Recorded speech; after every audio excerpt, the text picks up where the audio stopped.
नमस्कार, मैं जितेंद्र चतुर्वेदी। ये जो भानुमति का कुनबा बनाने की कवायद चल रही है और उस कोशिश में जो नीतीश कुमार दिल्ली में मौजूद हैं, वो कुनबा क्या बनने से पहले ही बिखरने के कगार पर आकर खड़ा हो गया है? क्या उसकी पटकथा बनी नहीं कि बिखरने की लिख दी गई है?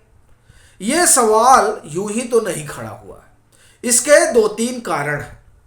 एक कारण तो महागठबंधन ही है, दूसरा महाराष्ट्र है और तीसरा वो जिम्मेदारी है जो नीतीश कुमार को मिली है।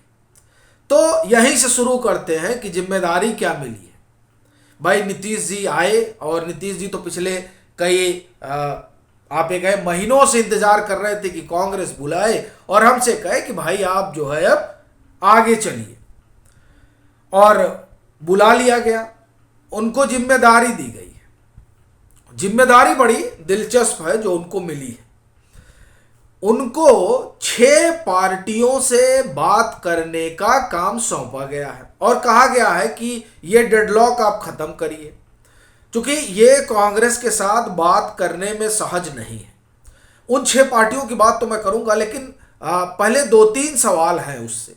पहला ये कि उसमें कुछ दल हैं जो राहुल गांधी के साथ सहज नहीं है, कुछ दल हैं जो कांग्रेस के रवैये से सहज नहीं है, और कुछ दल ऐसे हैं जो कांग्रेस विरोधी राजनीति के तहत खड़े हुए। हालांकि उसमें नीतीश जी भी हैं, लेकिन नीतीश जी की बात अलग कर देते हैं, क्योंकि अभी तो वो दूसरे अभियान में है और वो अभियान जो है खुद को चेहरे के रूप में लाकर खड़ा करना है, और वो जो लोक कल्याण मार्ग की रेस है उस रेस में अपने आप को स्थापित करना है, तो इसलिए उनको हटा देते हैं। तो ये 3 तो प्राथमिक दिक्कतें हैं। अब उसमें से पार्टी कौन कौन है जिससे उन्हें बात करने का काम है सौंपा गया है कांग्रेस की तरफ से? बाकी लोगों से कांग्रेस बात कर लेगी।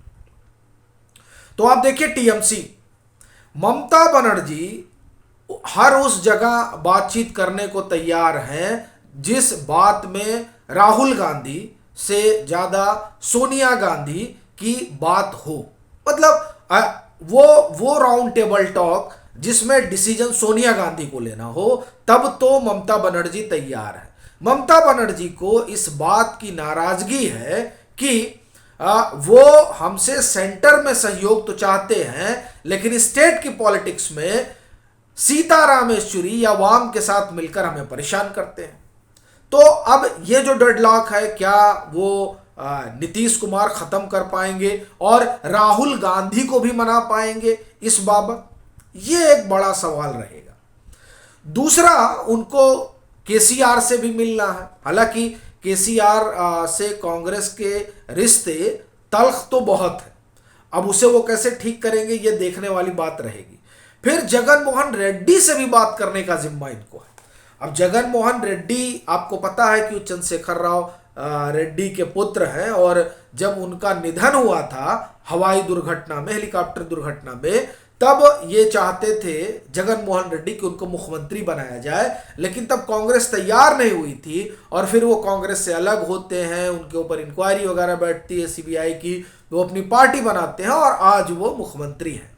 तो क्या इतना सब बीतने गुजरने के बाद वो कांग्रेस के साथ खड़े होने को तैयार होंगे?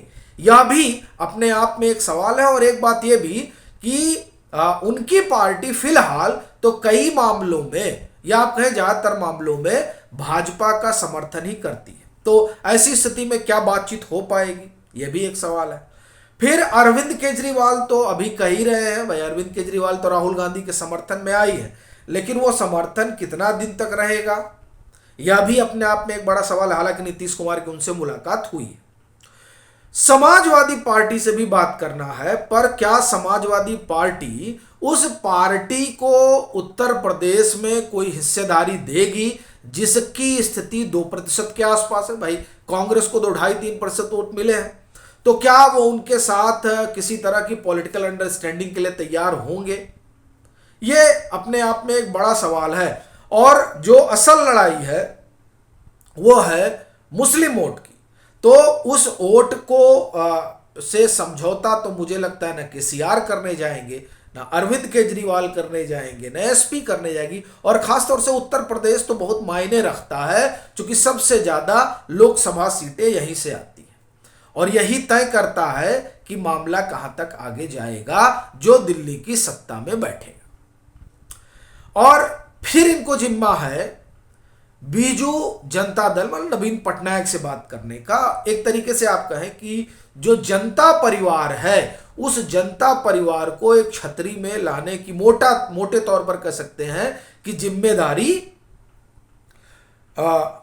नीतीश जी के पास है। और यह भी कि जो कांग्रेस से अलग हुए हैं उनको भी कांग्रेस के साथ जो उनका डेडलॉक है उसे खत्म करने की जिम्मेदारी। अब ये जो जिम्मेदारी है वो बड़ी टेढ़ी खीर है और वो लग नहीं रहा है कि आसानी से बन पाएगा। एक दूसरा, महाराष्ट्र की अगर हम बात करें तो उत्तर प्रदेश के बाद दूसरी सबसे ज्यादा जहां से लोकसभा सीटें आती हैं वो महाराष्ट्र है। और महाराष्ट्र में तो पूरा औंधे मुंह गिर पड़ा है इनका महाविकास अघाड़ी।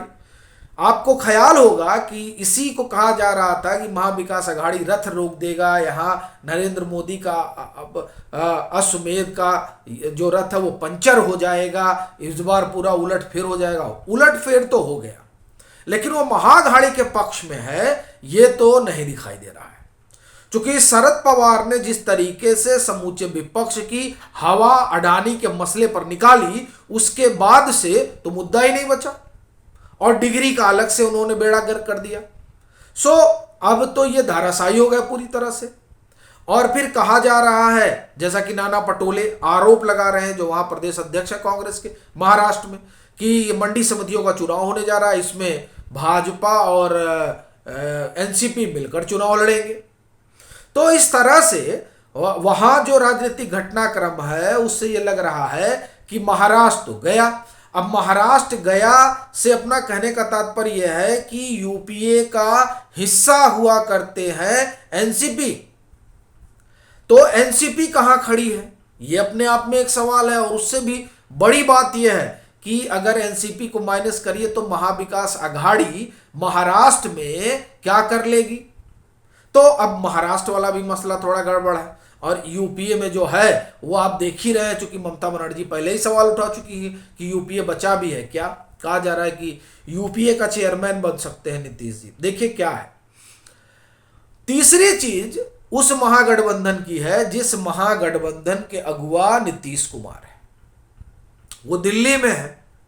इसी दरमियान जीतन राम मांझी भी दिल्ली आते हैं, वो अमित शाह से मिलते हैं और इधर नीतीश कुमार विपक्ष को एक करने के लिए मिल रहे हैं। और यहां वो उन्हीं के गठबंधन का एक घटक वो क्या बाहर जाने का रास्ता देख रहा है। अब वो बाहर जाने का रास्ता देख रहा है तो बिहार में ही महागठबंधन कहां बचा रह गया, वो वहीं टूटकर बिखर गया। अगर हम जा रही है तो अब वो मिलने आए हैं, हालांकि कहा जा रहा है कि नहीं नहीं ऐसी कोई बात नहीं है, लेकिन अब अमित शाह से मिलना जाहिर तौर पर यह बताता है कि कुछ राजनीतिक उलटफेर बिहार में हो सकता है। तो अब आप देखिए कि नीतीश कुमार कुनबा बनाने चले थे कि सबको जोड़ लिया जाएगा। तो एक तो वो जहां से आ रहे हैं वहीं टूटन फूटन दिखाई दे रही है। दूसरा, जिस महाराष्ट्र से सबसे ज्यादा उत्तर प्रदेश के बाद लोकसभा सीटें आती हैं, वहां जो गठबंधन है विपक्ष का वो जो है अंतिम सांस ले रहा है, वेंटिलेटर पर जा चुका है। और तीसरा, जिन 6 लोगों को मनाने की जिम्मेदारी है, उन 6 लोगों को अगर आप देखें तो क्या राहुल गांधी को एक तरफ बिठा के कांग्रेस ममता बनर्जी से बात कर पाएगी? ये जो सवाल है असल में यही बताता है कि बनने से पहले ही क्या ये बिखर नहीं जाएगा। आपकी क्या राय है जरूर साझा करें। मतांतर से नहीं जुड़े हैं तो जुड़े भी, वीडियो को लाइक करें, शेयर करें।